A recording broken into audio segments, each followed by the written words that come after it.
Okay, haven't done this in a week or two now. It's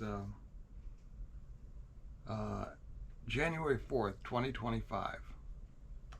And the title of this episode is To Love Somebody. Include E.T. and Sabe when you do that. Most people don't watch the channel. I mean, not most people. The average length of time somebody watches the channel is about maybe 5 minutes. I don't know what that means. But I wanted to throw in a couple of ideas that I just came across. Maybe or maybe not unrelated to the topic. The first one is, this guy is a funny guy. If I could pick somebody just to hang out with, I would hang out with Josh Johnson. He's a stand-up comic, and you can listen to him with your kids. He's hilarious. Very thoughtful, very insightful, very relatable guy. And not unrelated to the topic of love, I don't think, at all. Another thing happened to come across this morning is quantum non-locality. If you're watching this channel more than once, I can say quantum non-locality and people won't just turn this off. That is another name for psychic abilities or remote viewing or all of that sort of stuff. And I think the general idea, I just saw it on Ryan somebody's podcast, very famous podcast, very successful podcast. He was interviewing a gentleman from Pentagon and intelligence circles today. So if you find the Ryan Reynolds show from today, he's got this guy on who's talking about quantum non-locality. The idea there that they say in the first few minutes is that there is no time, there is no space, everything's happening all at once right in the same place. And that relates to what we're talking about here for a couple of reasons, because the writings that I research, the Baha'i writings, say that the Abha kingdom, the afterlife, the whole shebang is also right here, right now. It's not someplace else you go. It's all right here. It's one reality. And that's what they're trying to get to with quantum non-locality. It's all one reality. And we don't understand that because we have this concept of time that lays everything out in a row for us. The other thing that the writings say that I don't have a quote for right now is that the glue that holds everything together is love, and that is not some emotional idea. Love is a force of the universe, and that's what we refer to it as, is love, because we think of it not necessarily as a force. So that was something that quantum non-locality, if you're researching this stuff, that might be a name that if you hadn't heard before, you might want to type that in wherever you do your searches and see what kind of things come up. And then a third thing, before I get into what I wrote out to try to tell you today, this morning I slept in. I rolled over and went back to sleep, and I had a dream. And in the dream, somebody said something to me in the dream. I can't remember what they said, but I heard them speak to me. I'm dreaming, and someone else speaks to me, and I hear it as if it's from an outside source, but I'm in a dream. And that was different than my internal mental dialogue. You know, it's not my own voice in my head. It was the voice of the person in the dream. So it was an other voice. And the reason I mentioned that to you here is because I'm trying to figure out how to reconnect with mind speak and how to tell that it's not my own internal voice or my own imagination. And that may be a way to think about it so that if you hear it, or if I hear it, I'll know it when I hear it. I'll know that I'm not just making stuff up. Okay. So let me get to what I prepared for you here. I want to love all mankind. Most people do. I mean, that's a great concept. But I don't really understand what that means. And no one alive truly does either. I mean, maybe some of the saints, maybe Mother Teresa knew what it meant to love all mankind. But me and most of the people I know, even though we say, yes, I love mankind, I don't really know what it means. We've never done it. And some, maybe you, like me, aspire to it, but I don't know what it is really. On the ufology front, with that thought in mind, I have satisfied myself through the writings of my favorite little-known mystical Eastern faith that mankind includes all intelligent, self-aware beings in the universe. So now, for me, if I am to be a lover of all mankind, I must include species in the cosmos or here that we hardly know, and we never get a Christmas card from them, etc. So I say I love mankind, then my research has proven I can also say I love Sabe, I love E.T., I love my friends. They are part of mankind. Even if you disagree with that, and that's okay, consider some ramifications. Once you know a group of intelligent people exists within mankind and within your worldview, your answer to who are we tells you to love rather than hate them. Then saying I love the Sasquatch people who I don't know well is like saying I love my neighbor or I love my enemy. I mean, this is most people in this country, in the United States where I am, are Christian. They're not going to argue with that. You're supposed to love your enemy. We've lost a certain sense of idealism that used to include that notion. But most people everywhere will say that. I only kind of understand such an abstract idea of love. I love America or Canada or Mexico or Kyrgyzstan. If you mean that when you say it, can you really say, oh, I hate Republicans or I hate Democrats or I hate those people? No, you shouldn't say that. But we often do. I think I hate bad ideas more than bad people. Why should you love E.T.? Well, this is why. And this is, according to the Baha'i writings, this is the Creator, your Creator speaking, whoever He is. O Son of Being, love me that I may love thee. If thou lovest me not, my love can in no wise reach thee. Know this, O servant. And that's Baha'u'llah from the Hidden Words in Arabic, number 5. This is inviting everyone to love the unknowable essence that is their Creator. And as I've said previously on this channel all the time, for Baha'is, the Creator is not only unknown, but unknowable. And we only know them through what various messengers of God, the mediator between God and man, tell us about them. That's how we look at it. You look at it however you want. And that is an abstract concept for sure.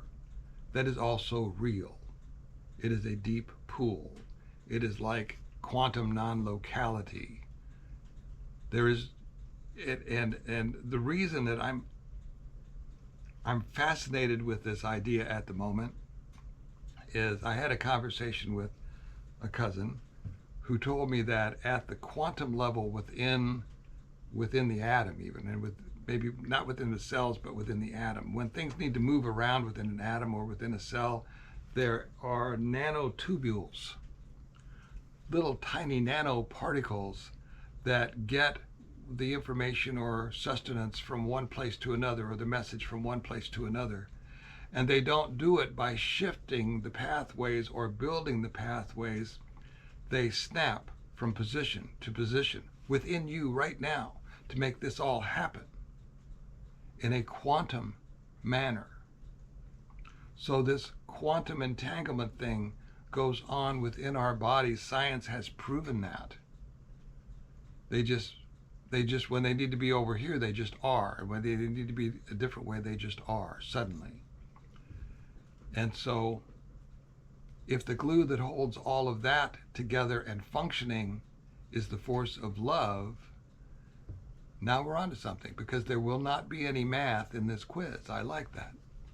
So this is inviting everyone to love the unknowable essence that is their creator. So what could it hurt to try to love any group of intelligent beings? Can you really say, I love my neighbor, but I don't love Alpha Centaurians? Or you shouldn't love the Sasquatch people, you can't trust them? Well, of course you can. You can trust them as much as you can trust yourself, I suppose. Part of my not-so-secret agenda is to help science and ufology to ask better questions. That's it. I don't care if you believe anything I say, if you agree with anything I say, I don't care about that. Ask better questions by encouraging everyone to include the writings in their own research. Look at the details. Back to Sasquatch. People often say Sasquatch is dangerous. They're big, strong, scary, etc. But humans are more dangerous to humans than Sasquatch has ever been. I'm a historian. That's a historically proven fact. In most cases, Sasquatch don't even destroy the property that we leave outside. Right? There are almost no documented cases, if any, of them killing anyone ever. There are very few unsubstantiated historical stories, and possibly a military cover-up or two. The Kandahar giant sort of thing, if you've ever heard of that. And if true, those are certainly not unprovoked. Think about those cases, and then think about things that happen all the time, like school shootings or a pickup truck on Bourbon Street. Who's dangerous now? I mean, be fair. About a week ago, I was walking over to my studio from where I live on a very dark night, 100 yards. I got a sudden twinge of fear, and that didn't happen to me very often. I knew there was no human being around. Except for my flashlight, there were no lights on at the time. It's foggy, it's dark, new moon.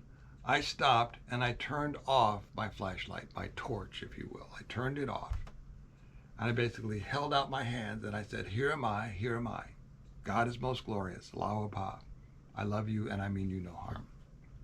Or words to that effect. And I made myself vulnerable in my ungendered soul, because the soul has no gender. And I listened and I waited and I just felt. And in a few moments, the feeling left and I felt happy and went on about my business. Was that an encounter? I have no idea. But for me, it was practice. What you do in practice, you will do in a game. Now, I've practiced this a couple of other times when I've seen lights in the sky. One time with a witness, one time there was someone with me, one time there was not. We saw these lights in the distance, moving and disappearing, and we lovingly invited them to come say hello. And after we did that, the person I was with, and I noticed that all of a sudden there were lights flashing almost overhead. From where we are, almost overhead at that time of the year was the Big Dipper constellation. And there was a very concerted flashing up there that was not moving. It was not a plane. It was a strobe light flashing so that we would notice it. And it was much, much closer than where all the activity had been going on. I've also told you in a past episode about a very similar thing almost straight overhead that went on for half an hour. Is that an encounter? Yes, I think it is. I think meditation is not necessarily what we think it is. I think meditation is listening in a way and extending love in a way. I don't know. Who knows? Okay, back to the soul now for a second, not having any gender, which is also tangentially, I guess, about love. In a previous episode, I gave you several references from the writings of the Universal House of Justice, which state the soul has no gender. And those came from statements of the manifestation of the Creator found in other places. My logic, as an old dinosaur off by myself here in the Midwest, is that for men and women, society needs to somehow allow more person-to-person conversation between individuals assigned different genders on this physical plane of existence. Because the male gender, those souls assigned a male gender here, or whatever approximates a male gender for you, are almost completely uninformed of the thinking of the female gender, and vice versa. One-on-one. Now, almost never happens. And if you are having conversations between men and women in a group, everybody holds their cards close to their vest, and they hedge their bets, and they think about what they're going to say, because they don't want the guys hearing them to be too open and vulnerable. They don't want anyone thinking that they're being creepy or weird.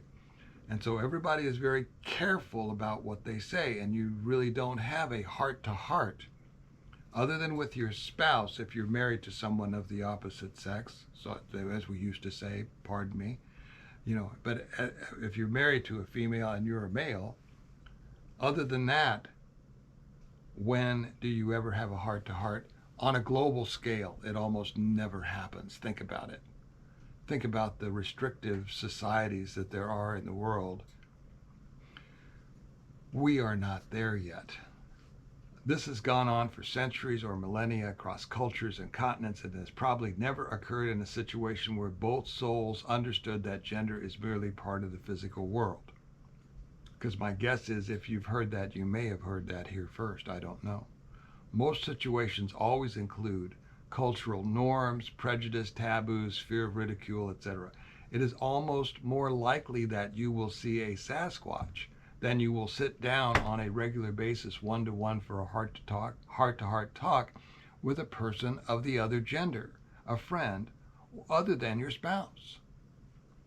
As a person married to the same person for over half a century, I can tell you that even those married conversations have their parliamentary, family, political, hoo boy, let's not go there aspects. As a result, on the grand scale, the thinking, friendships, and cultural norms, where do you think they evolve from anyway? Are constantly, I'm talking about cultural norms, they evolve from us, are constantly, day after day, uninformed by the true thoughts of the other gender role. The writings say, for a bird to fly, both wings of the bird must be in balance. If one is strong and the other is weak, the bird cannot fly. And it's talking about the bird of the civilization of mankind. How can they be in balance without knowing what the other truly thinks and feels about stuff? Knowing that no soul has a gender should change our perspective on almost everything. Now, I don't remember what I've written here, but I said the next part here is, let's talk about New Jersey drones for a minute. The drone flights over Jersey and elsewhere, by the way. There are a lot of areas, and not even just in the United States. Some of these are drones, probably funded by some state actor, and some are not. This is what I picked up from listening to YouTube. Media speculation is all pretty much fear-based. Let's sell some newspapers. Fear leads to secrecy and manipulation, often but not always. People who wish to blow the whistle on the criminal, unauthorized use of your tax dollars are at risk when they come forward. So, follow the money, power, greed, misinformation, and disinformation, and whatever lower attributes of human nature that you choose. But some drones are not drones. Some of these things are obviously UFOs of some sort. They exhibit the 5 observables which Lou Elizondo has noted. Instant acceleration, transmedia flight, no wings, ailerons, uh, no smoke coming out the back of the rocket, anything like that. Transmedia flight, they go from air into water without a pause. So some are not mechanical drones that we know of. We had drones running amok in Colorado and Wyoming a few years ago, and the sheriffs and the police departments and the ranchers were all out looking for these things, and they saw them night after night after night and couldn't figure out what they were. And we never did find out what they were. It just went away, didn't it? I have seen odd lights from here, like I just told you about earlier, in the same part of the sky in 2019 and 2024. Both of these times in the same area, which was from here, like over the Lock and Dam south of Quincy, more or less in that direction. And I've shared those sightings with other witnesses. I've shared them by telling people, and I've also shared them because people were with me at the time. And there have been reports to MUFON and New Fork and organizations about those. Some responded. So it seemed, to our invitation to come say hi, as I told you at the beginning of this episode. Since I think I know that ET are real and they are here, I really don't care what people are seeing in these sightings. They're seeing something, but I don't care. It's not like I have to prove to anyone that, oh, those drones are UFOs. I don't care what they are. At some point, the ET presence will be undeniable to a majority of souls who have no gender, and we will begin to communicate with them. And I think that is the next important step. And it's not that, oh, I want them to communicate anything, that I can go make money on. Who cares? What I want to know is more about who they are. How do we live better lives here? That's the question. As an advanced civilization able to travel through space, they have to be incredibly spiritually advanced. How can I learn what they've learned? That's the question. The important point is that events like this, I hope, get more humans asking, who are we? If that happens to you, then the writings have plenty to say on that subject of who are we. That is what the writings are really about. Please check them out to see if they help you ask a better question about your own reality. That's all. That's what and now that ufology is getting around to these existential questions, these questions about existence, what I've tried to do, and I'm spilling my secrets here, is to show anybody interested in these subjects that the Baha'i writings back you up in your understanding and knowledge that these things are real, and they have a lot to say describing them. But that's not the focus of the Baha'i writings. The focus of the Baha'i writings is this existential question of who are we? And regardless of where you land on that subject, they should be able to help you ask a better question. Don't be afraid to look them up. And so I thought I would leave with a good thought. And no matter what faith you have, even faith in yourself, this is important to remember. And I've said it many, many times. It's a quote from Abdu'l-Baha. As ye have faith, so shall your powers and blessings be. This is the balance. This is the balance. This is the balance. In a world reeling like a drunken man, and these are the most calm days of all the days coming, a little balance might be a good thing. So thanks for being here. I'll see you again real soon. Bye.